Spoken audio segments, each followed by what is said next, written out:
시청자 여러분 안녕하십니까? MTN 투데이입니다. 태양광이나 풍력 발전소에서 전기를 생산하면 에너지 저장 시설, 즉 ESS에 일단 저장을 했다가 쓰게 되는데요. 신재생 발전소의 핵심 시설 중 하나인 ESS 설비들이 폭발하거나 불에 타는 사고가 최근 잇따르고 있습니다.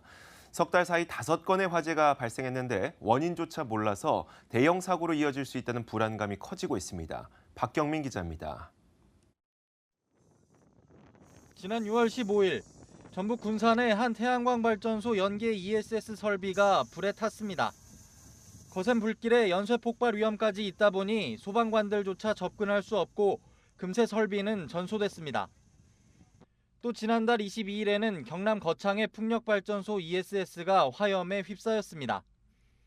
한 달이 멀다 하고 ESS 화재 사고가 잇따르면서 관련 업계는 초긴장 상태입니다. 태양광, 풍력발전소의 변전소까지 어느 한 곳에 국한되지 않은 ESS 설비 화재 사고는 석 달 새 5차례나 발생했습니다.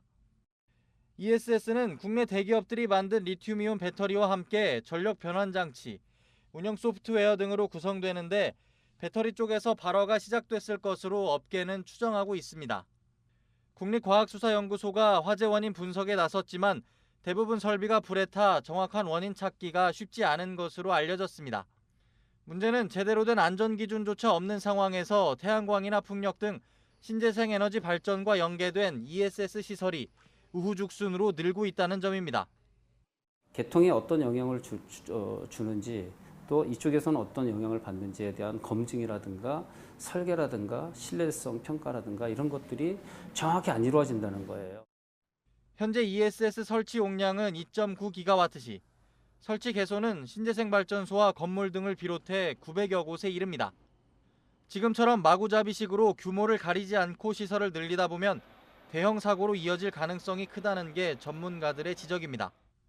풍력이나 태양광을 많이 하다 보니까 5개에서 지금 났지만 이게 이제 나중에 비상용 발전 비용이라든지 여러 가지 이제 건물 피크 저감량이 됐던 에너지 분산형이 됐던 실내로 들어오기 시작하면 이게 만약에 사고 나면 치명적이거든요. 정부는 2030년까지 현재 6%대인 신재생 에너지 비율을 20%까지 끌어올리기로 한 상황. ESS 화재 사고가 계속 발생한다면 에너지 전환은 물론 ESS를 신산업으로 육성하려던 정부의 계획에 심각한 차질이 불가피할 전망입니다. 머니투데이 방송 박경민입니다.